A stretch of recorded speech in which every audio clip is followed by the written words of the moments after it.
tal? Espero que estén súper bien. Bienvenidos sean a otro video más, al fin de vuelta. Espero que ustedes se alegren de verme tanto como yo me alegro de verles a ustedes. Ya, me hacía muchísima falta volver. Pero bueno, aquí andamos otra vez. Vámonos directo a lo que nos concierne, que es Ari Aster. Este señor, la verdad es que me cae muy bien y aprecio muchísimo su filmografía. Y estuve aventándome todas sus películas cortas y toda su filmografía básicamente. Yo soy cineasta en progreso y como tal pues me encanta analizar las obras de otros cineastas que yo admiro mucho, y en este caso Ari Aster es... Yo sé que hay mucha gente que está familiarizada con sus obras porque la neta es un cineasta muy talentoso y pues algunas de sus obras han llegado al ojo público y se han hecho bastante mainstream. Yo creo que la mayor parte de gente conoce al menos la película de Hereditary y la película de Midsommar, son sus dos más famosas. Hace poco hizo una película que se llama Boys Afraid, que no les voy a mentir, cuando la vi me tomó mucho tiempo procesarla y analizar y entender qué estaba pasando en esa película. Salí del cine así, dudando que era real y que no, tanto en la película como ahora en la vida real. Se me hizo cuestionar mi realidad muchísimo esa película. Y entonces, desde entonces se sembró una semilla en mi cabeza de que dije, ok, esta película creo que para poder comprenderla mejor necesito comprender en primera a Ari Aster. ¿Quién es esta persona? O sea, porque había visto algunas de sus entrevistas en donde hablaba de Midsommar. Pues obviamente Hereditary y Midsommar tenían estilos diferentes pero parecidos relativamente, y de repente llega Boys Afraid como totalmente fuera de esto y de repente llega Boys Afraid con pues con un poco de estos estilos que ya habíamos visto, pero realmente llegó, en mi opinión, de una forma muy disruptiva, muy especial, muy intensamente suya. Desde que la vi comprendí que era una obra muy personal, y si a ustedes como a mí les gustó Boys Afraid, creo que vale la pena ver hacia atrás en sus obras, porque de verdad que hasta que no hice esto no le entendí mejor al mensaje que quería darnos Ari Aster. Entonces abróchense los cinturones y vengan conmigo en este viaje intenso por sus películas. En esta parte solamente vamos a hablar de sus películas cortas, y créanme que ya estoy considerando que va a ser un video largo solamente hablando de sus películas cortas. Y hay mucho de qué hablar. Verdaderamente me cae muy bien Ari Aster porque me da cosas por procesar, me da en qué pensar verdaderamente. Y ahorita van a ver a qué me refiero, pero bueno, ahora sí, sin más rodeos, empecemos con esto. El señor Ari Aster nació un 15 de julio del 86, lo que significa que Ari Aster es cáncer. Según lo que cuenta él en entrevistas, pues de chiquito vio una película en el cine, es como su primer recuerdo que tiene de haber visto una película, y en esa movie se disparó una pistola y él salió corriendo del cine haciendo que su mamá lo correteara por 6 cuadras neoyorquinas. Y la neta, que tanto de esto es verdad y que tanto no, quién sabe, pero bueno, el chiste es que desde chiquito se enamoró del cine y pues de contar historias. Por un tiempo él se mudó a Inglaterra, en Chester, un pueblito muy cerca de Liverpool. Volvió pronto a Estados Unidos, donde se quedó en Albuquerque, Nuevo México. De hecho, ahí ocurrió Breaking Bad, por cierto. Aster muchas veces ha dicho que no se considera un director de terror, aunque sí se obsesionó con el género un tiempo. Cuenta que arrasó con la sección de terror de las tiendas de películas locales. Más adelante él entró a la Universidad de Santa Fe en el 2004, y durante ese tiempo él escribió para un periódico revista local llamado Weekly Alibi. Por desgracia, pues cerró sus actividades en el 2020, pero mantienen su sitio web en el internet. Bendito sea el internet. Y aquí de hecho podemos encontrar 5 reviews que escribió Ari Aster. Honestamente sí se nota leyendo estos reviews que el muchacho es un cineasta mamador. Siempre que este hombre menciona alguna película, es de esas que no vas a encontrar ni siquiera en sitios de torrents rusos, porque he intentado ver las películas que recomienda y no las encuentro nunca por ninguna parte. Lo bonito de que escribió para Weekly Alibi es que de hecho ellos le hicieron una entrevista en el 2018 para promocionar Hereditary, y es como bonito ver ese círculo completo, ¿no? Que él trabajó ahí y ahora después pues lo entrevistaron a él cuando ya hizo su primera película. Ya en esta Universidad de Santa Fe se graduó con un Bachelor of Arts. Yo la verdad no sé qué quiere decir eso, porque no entiendo cómo funcionan los grados universitarios y de posgrados gringos. De hecho, ni siquiera entiendo los mexicanos, pero los gringos menos todavía. Después de graduado en el 2008, escribió una película corta llamada Tale of Two Teams. No logré encontrar absolutamente nada de esta película, y de hecho no hay mucha información de ella, solamente que pues con esta logró que lo admitieran en el AFI o AFI, no sé cómo le digan, Conservatory. Aquí se graduó con un MFI, Master of Fine Arts. Igual les digo, tampoco entiendo si esto significa que tiene una maestría, no sé qué quiere decir. Ayúdenme en los comentarios si alguien entiende qué quiere decir esto de Master of Fine Arts. Con este contexto de su vida, ahora sí llegamos a su primera película corta oficial según su IMDb, Herman's Carroll Tonic. La línea de tiempo según Wikipedia me confunde mucho porque dice que entró al AFI Conservatory en el 2010, pero este corto es del 2008 e inicia con una pequeña cortinilla de AFI Conservatory Presents y unos números y letras que pienso que ha de ser el salón en el que él estaba, supongo. La verdad no sé, las fechas me confunden un poco y no sé si ya estaba dentro del programa del AFI en ese entonces o todavía no. Por ejemplo, en la escuela de cine que yo fui no era requisito en la mayoría de trabajos, pero en algunos sí poner cortinillas de la universidad. Yendo al corto ahora sí, me gusta muchísimo de hecho este primer corto que hizo porque es como un primer vistazo a su mundo torcido interno. El corto abre con un insert de lo que es más importante en la historia, que de hecho es lo que le da el título, el tónico que cura todo de Herman, pero se ve que no es más que whisky ahí mezclado con quién sabe qué. Vemos a un muchacho llamado Harold que está rellenando botellas de este mágico tónico y le está gritando a alguien en el fondo que se asegure de que la mezcla está bien y en general siendo muy castroso con nuestro protagonista. Alguien toca un timbre y Harold sale a recibir a la clienta al frente de la farmacia, que contrasta bien cabrón con el ambiente sombrío y oscuro de la parte de atrás. Estos son los únicos dos lugares que veremos en esta historia, pero no hace falta más de hecho. Es un muy buen uso de recursos en mi opinión, porque solamente necesito como 2 locaciones para hacer ese corto. La cliente es una señora molestísima que no deja de gritarle a Harold igual que su papá en la parte de atrás de la tienda. Le pide bien de malas que le rellene su botella de Herbalife. Y Harold vuelve a la parte de atrás con su papá, quien sigue duro y dale con el Harold. Y es como que ya dele un respiro, señor. Le da el tónico y la clienta se vaya bien emputada. Ya de noche el chico cierra la tienda y va a la parte de atrás a hacerse cargo de los quehaceres. No explican si esto es normal o no, pero al papá le sale un líquido como pus muy nasty por el ombligo. Harold lo limpia y por alguna razón echa el líquido en las botellas del tónico. Esto sí no entendí bien por qué, pero pues a huevo, o sea, de seguro hizo un buen lugar para tirarlo. Supongo que el día siguiente cuando iba a tirarlos llega la cliente castrosa otra vez y de huevo quiere llevarse una de esas botellas turbias. Harold le dice de que, pues no, estas no están en la venta. Y está como que, ¿cómo no, perro rascuacho? Tu papá era más chido y el Harold le dice, bueno, pues ya lléveselas. Más tarde ella vuelve y él espera que esté molesta con él. Pero de hecho resulta que su tónico mejorado le ayudó mucho y ahora quiere llevarse hasta 2 botellas. Y pues Harold dice, a huevo, dineritos. Off-screen ata a su papá y se prepara para seguir fabricando el elixir de los líquidos de su padre. Muchos dineros después pone un cartel de que se acabó este tónico y la señora terca quiere ir a ver al papá para que le dé más juguito y logra quitarse de encima a Harold. La señora entra a la parte de atrás y ve todo, pero Harold aprovecha el bug y expande su negocio, atando a la señora para también usarla para sacarle sus juguitos, o al menos eso entendí al final. Honestamente me gusta mucho este corto porque Aster crea un ambiente sucio, oscuro, asqueroso y que te hace sentir cosas, la neta. Tal vez no sean cosas muy buenas, pero definitivamente sí sientes algo cuando estás viendo el corto. Me recordó mucho como a un ambiente de la película Delicatessen, con un toque como medio body horror. Encontré este corto con una calidad muy baja, pero de alguna manera creo que de hecho esto le ayuda. Hay un trend muy reciente en los videojuegos que se llama Low Poly Horror. No sé si alguno haya escuchado de esto. Básicamente hace referencia al mismo nombre a la baja cantidad de polígonos que habían en la época como del PlayStation 1. Y sin embargo estos juegos de terror de esa época han resurgido últimamente y han de hecho creado últimamente juegos de terror con esta estética pues muy lofi, muy de baja calidad, pero que eso en mi opinión ayuda mucho a que dé un ambiente de terror muy creepy, porque si no distingues bien qué es lo que estás viendo, creo que da más miedo. Entonces supongo que, o sea, no era la intención, creo que quedara como de baja calidad el corto, pero de alguna manera este ambiente de 360p que tiene como todo pixeleado le ayuda un chingo al corto y la neta es que considero que es la mejor manera de verlo.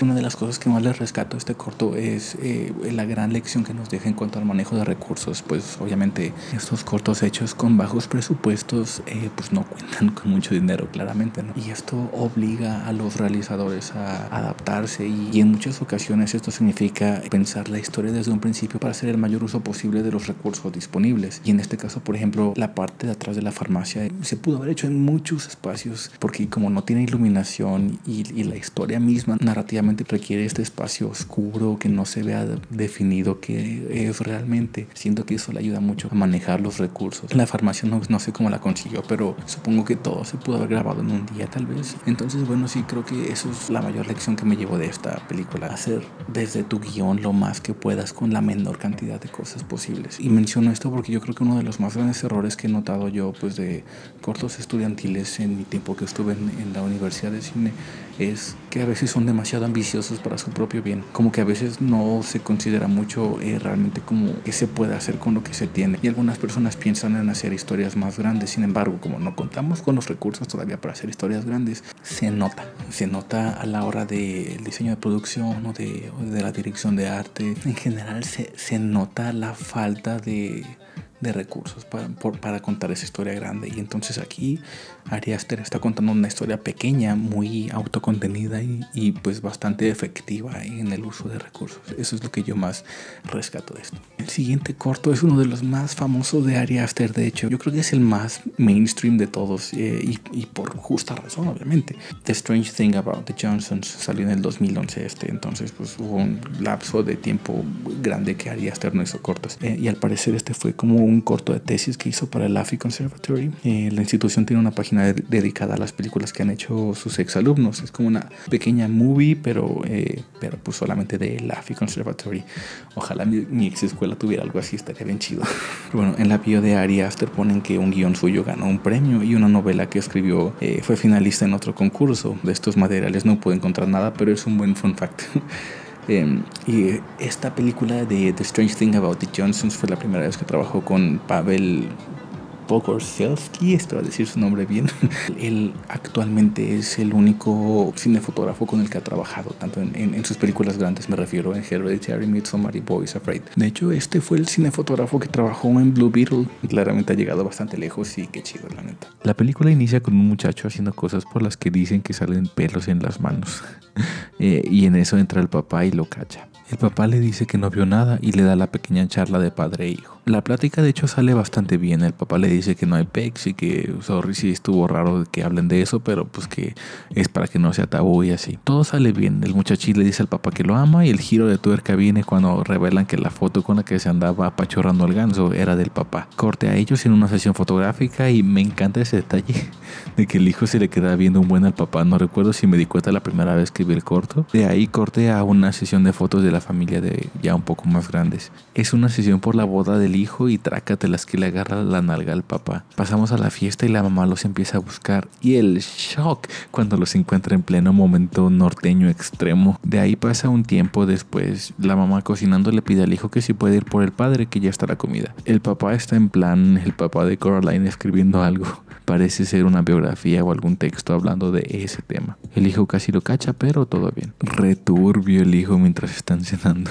El papá imprimió su manuscrito y todo, se lo va a dejar a la mamá para que lo vea cuando salga de bañarse. Pero justo en eso el hijo entra al cuarto y tras encuentra el librito del papá. Le dice que lo borre o se va a poner feo. El papá está escuchando un podcast bien trancas bañándose cuando el hijo entra tirando la puerta y bueno, hasta la mamá escucha lo que está pasando, pero le sube el volumen a la novela. El papá intenta huir al día siguiente con su escrito y está el hijo y lo confronta. El papá le dice, ay no, ya, y sale corriendo solo para ser atropellado por una camioneta como de reparto. Y Ari Aster empezando a dirigir grandes gritos. En mi opinión sabe hacerlo muy bien. Claro está el mérito de los actores, pero Aster sabe muy bien ayudarlos a llegar a un punto perfecto.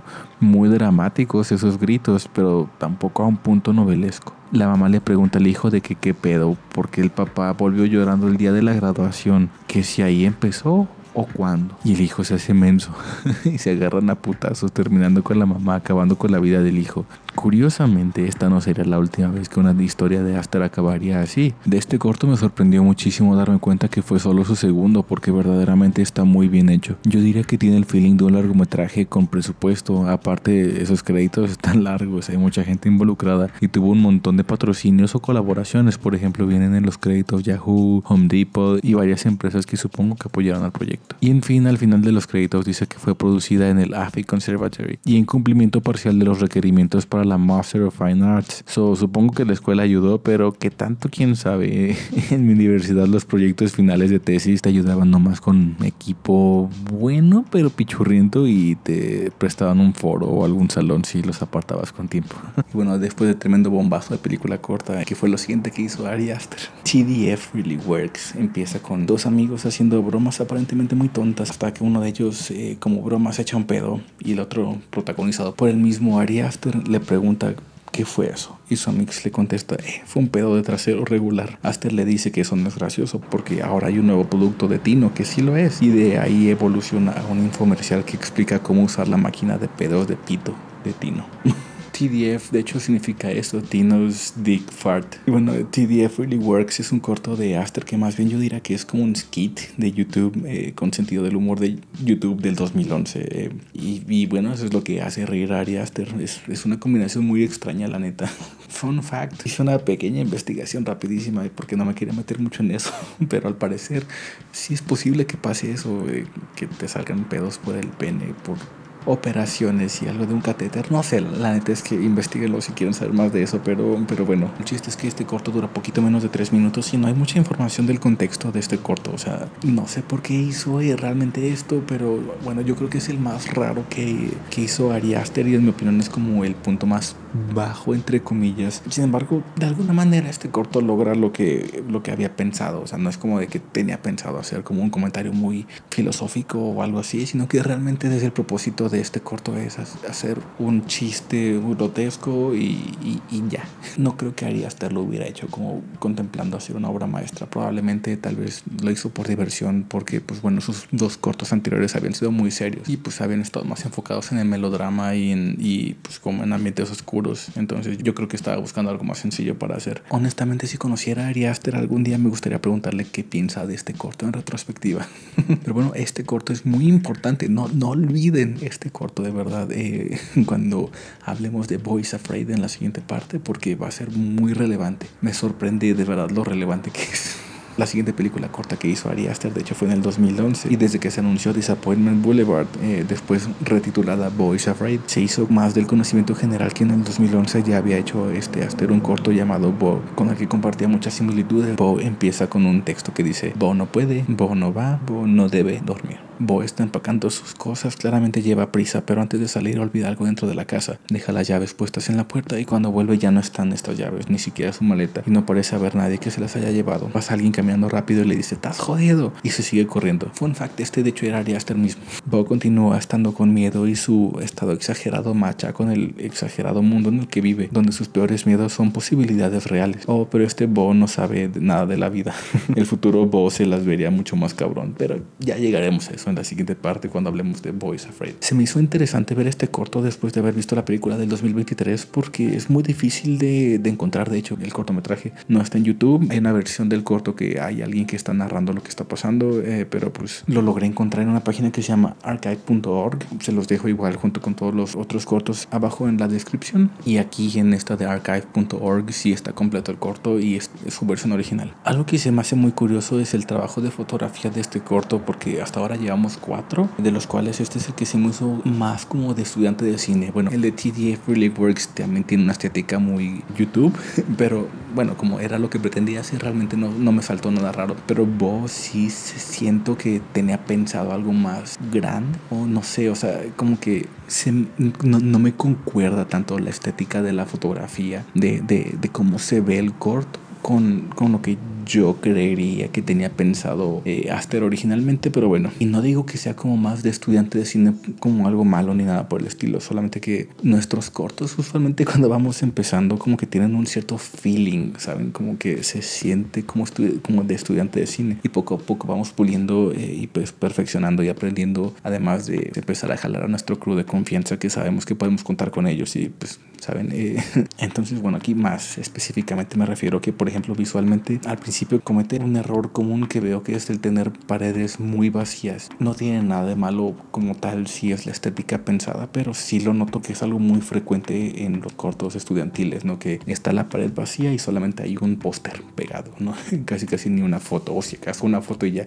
Les digo, no tiene nada de malo, pero siento que ayuda mucho poblar las paredes con detalles que sean relevantes obviamente a la narrativa, ¿no? Que sean relevantes al personaje, pues con su historia que tenga el personaje y demás. Y entonces, bueno, en general aquí en Bo, pues como que hay una falta de diseño de producción, o al menos así lo sentí. Además de que el trabajo de fotografía del corto también, como les dije, no sé si era lo que Ari Aster quería o solamente como que salió raro y pues dijeron, pues ya ni modo. Pero, por ejemplo, hay varios planos que se sienten muy raros. Por poner el más obvio es cuando le está hablando por teléfono Bo a su mamá. Bo está frente a una ventana y la imagen se ve súper quemada. La ventana atrás de Bo está quemadísima, o sea, no se ve ningún detalle. Y de hecho primero pensé que era una decisión artística, pero no sé, como no hay más planos estilizados de esa manera, como que pensé que más bien fue un error. Siento que eso marca la diferencia cuando se ve repetidamente ese tipo como de errores, entre comillas, podemos sentir que es más una decisión artística tomada conscientemente, y cuando es como la única vez que se ve,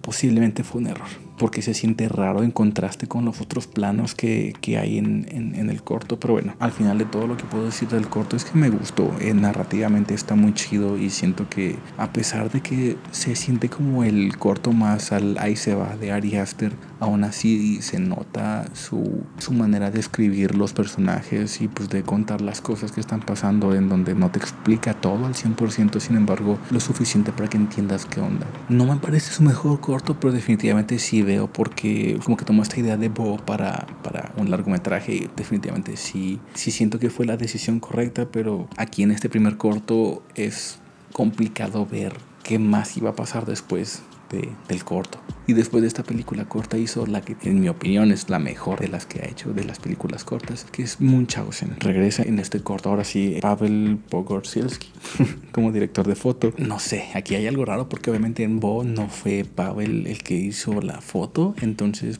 probablemente eso influyó en la fotografía, pero les digo, no sé. Pero bueno, a partir de Munchausen, de hecho, fue que ya continuó trabajando con Paweł en todos sus futuros trabajos que hizo a partir de ahora. Y bueno, aquí en este corto de Munchausen, Ari Aster experimentó con algo diferente. Y eso es que esta película es completamente sin diálogos. Y aún así nos cuenta una historia muy densa. Como es costumbre con Ari Aster, hay un drama familiar muy intenso, un ambiente incómodo y consecuencias muy dramáticas a las acciones de los personajes. Siento que eso es gran parte del sello de Ari Aster. Aster cuenta que esta película la hizo como pensando en Pixar, como que tomando como referencia la de Up. Dijo, oye, está bien chido que contaron toda una historia larguísima en 15 minutos en el inicio de Up. Como que quiso hacer su versión retorcida de eso.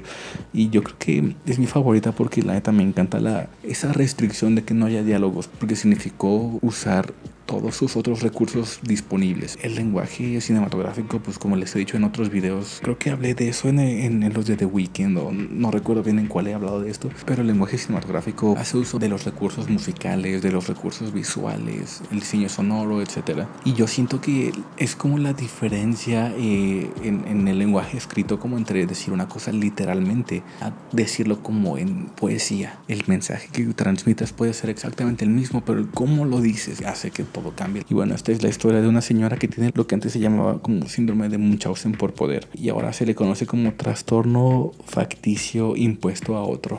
Ocurre cuando alguien miente diciendo que otra persona presenta signos y síntomas físicos o psicológicos de enfermedad, o le provoca lesiones o enfermedades a otra persona con la intención de engañar a los demás. Y esto de hecho es algo muy real que pasa. El caso más conocido, o al menos según yo, es el de Gypsy Rose. Leyendas Legendarias hizo un podcast hablando de la historia de esta niña que su mamá tenía esto de Munchausen por poder. Al parecer la tuvo como fingiéndole que ella estaba enferma desde pequeña. Todo un pedo muy cabrón. Les recomiendo mucho investigar de esa historia, pero bueno, la neta es que es una historia bastante fuerte de escuchar, entonces no es para estómagos sensibles, la verdad. Pero bueno, les digo, Gypsy Rose, por si quieren investigar más de ella. Y en este corto, pues la mamá se imagina a su hijo irse a la universidad y lo que esto significaría para su relación con él, y entonces toma la decisión justamente de enfermarlo para que se tuviera que quedar. pero luego recapacita y sin embargo ya es muy tarde y el hijo muere. Cada que veo este corto me deja con escalofríos al final, y es que me encanta la música que tiene. Al principio es toda bonita y te engaña por un segundo porque se siente como si tal vez fuera a mejorar la cosa, pero pues Aster no tiene piedad cuando se trata de los dramas familiares, la verdad.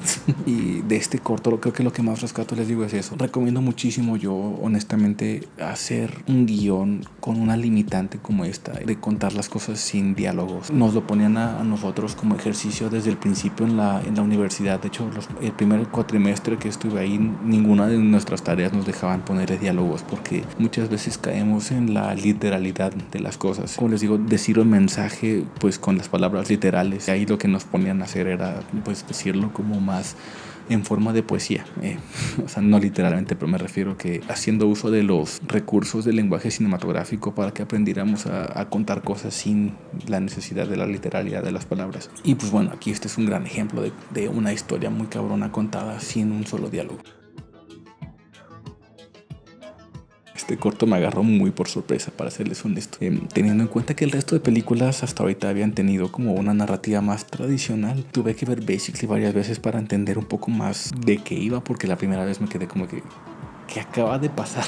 Y bueno, ya después como de varias veces que la watché, como que entendí un poco más, o al menos definí lo que yo interpreto de esta película corta. Yo lo veo más como un estudio de personaje que como una película con el fin de contar una historia, porque realmente en sí no pasa nada. Sin embargo, si lo pensamos desde la perspectiva de que está explorando más bien un personaje, creo que ya se entiende un poco más. Y bueno, honestamente creo que Aster es una de las habilidades grandes que tiene, que es como pues tener personajes complejos y explorarlos a través de lo que están diciendo y haciendo, y las contradicciones que estos tienen justamente entre sus palabras y sus acciones. Y bueno, es que toda esta película corta es un monólogo de una chica donde entre lo que dice, cómo lo dice y lo que está pasando en el fondo es como nos cuenta quién es ella. Y bueno, esta película es, yo diría que la antítesis de Munchausen, porque en Munchausen no había un solo diálogo y esta está contada exclusivamente casi a través de diálogos. La séptima película corta que hizo fue The Turtle's Head, y para mí esta es la que menos destaca de Ari Aster, si les soy completamente honesto, porque hasta ahora todas han tenido un giro de tuerca interesante o ha tenido algo que destaca muy cabrón en su filmografía. Sin embargo, para serles honesto, yo creo que esta es la que menos me atrapó. En esta seguimos a un detective pervertido que le llega un caso del cual acepta solo porque se quiere acostar con la clienta. El señor es todo un viejo rabo verde mañoso y que ni siquiera es un buen detective. De hecho, en medio caso se da cuenta que su pene se estaba achicando y se empeña en buscar la forma de evitarlo sin éxito, y su pene desaparece metiéndose en su cuerpo. De ahí el nombre de Turtle's Head, la cabeza de la tortuga. Y yo creo que la razón por la que no me terminó de convencer este corto fue porque no probé alguna explicación de cómo es que la gente tiene tanta estima a este personaje tan abiertamente depravado, manipulador, mentiroso, y que en general no se necesita ser un detective para ver que este señor es una basura. Probablemente ese es el mismo comentario que está haciendo en la película, tal vez, pero no sé, como que algo no me terminó a mí de hacer clic. Y bueno, y aquí en esta película los personajes lo siguen como si este señor fuera increíble, y no sé. Y les digo, no sé si esta fue una parodia en sí. Y a lo que me refiero es que siento que, al menos en mi opinión, siento que cuando alguien está parodiando algo, si no hay indicios de que la película reconoce la absurdez de la situación de alguna manera, siento que entonces se lo está tomando en serio, y si se lo toma en serio, como que eso le quita su cualidad de parodia o sátira, y se convierte en lo mismo que está parodiando. Y bueno, al menos esa fue mi impresión del corto. Tal vez lo absurdo de la situación justamente es la parodia misma. Sin embargo, les digo, a mí en lo personal no me hizo tanto clic, pero entiendo si a alguien sí. Pero bueno, les digo, no me pareció como la historia más interesante de Aster. Pero bueno, a mí no me pareció la historia más interesante de todas las que hizo Ari Aster. Pero bueno, tampoco quiero decir que sea mala en sí, porque tiene cosas que leer, porque tiene cosas rescatables. Definitivamente se va sintiendo un poco más el estilo de este señor. Y esta misma película de Turtle's Head de alguna manera también juega un rol en Beau is Afraid, curiosamente. Les digo, Beau is Afraid siento que más bien es como la combinación de todas las películas que ha hecho Ari Aster, y siento que por eso Beau is Afraid es la película más íntima de él, porque es un Estamos viendo todo su mundo interno que poco a poco nos iba diciendo que era exactamente así, pero bueno, ya llegaremos a eso. La siguiente película que hizo fue C'est la vie. Y pues de hecho fue el último corto que hizo antes de ya hacer Hereditary. Es un estilo muy parecido al que usó para Basically, solo que aquí es como si fuera como la contraparte, siendo como la película pasada era una chica que tiene un chingo de dinero y incluso menciona no haber sentido la mala economía del país, si acaso pues solo se mudó de su casa más grande a una un poco más pequeña. Y Se la vi nos muestra a una persona que vive bajo un puente, que asesina, que se droga, etc. Los vi por separado y al principio no asocié sus existencias más allá de los hizo el mismo director, pero ahora creo que entiendo que sí era como a propósito, que fue la contraparte del pasado. Investigué un poco y al parecer Aster sí tenía pensada una serie de películas cortas mostrando la vida desde diferentes perspectivas de Los Ángeles. Dudo que vaya a seguir haciéndolos, pero estaría interesante la neta. Y disfruté, yo creo que mucho más de estos cortos de monólogos cuando los vi como estudios de personaje. Sin embargo, al intentar analizar lo que quieren decir, creo que choqué con una pared, y es que puedo ver algunos de los mensajes que Aster dejó a través del guión, pero no entiendo qué quieren decir. Tal vez ni siquiera intentan decir algo en específico, porque justamente creo que más bien tal vez el propósito simplemente son explorar personajes diferentes de Los Ángeles. Y esto cierra la primera parte de la filmografía de Ari Aster, de esta retrospectiva. No sé si se dan cuenta un poco de a dónde voy con que todo esto engloba Boys Afraid. Si ya vieron Boys Afraid, entenderán un poco a lo que me refiero, pero bueno, entraremos más en detalles en la siguiente parte, en donde hablaré de todas sus películas, ya sus largometrajes. Espero que se la hayan pasado muy bien y que hayan aprendido un poco de este gran director. Nos vemos en el siguiente video y muchas gracias por seguir aquí. Los quiero muchísimo. Muchas gracias por seguir aquí. Les quiero muchísimo y nos vemos en el siguiente video. Chao.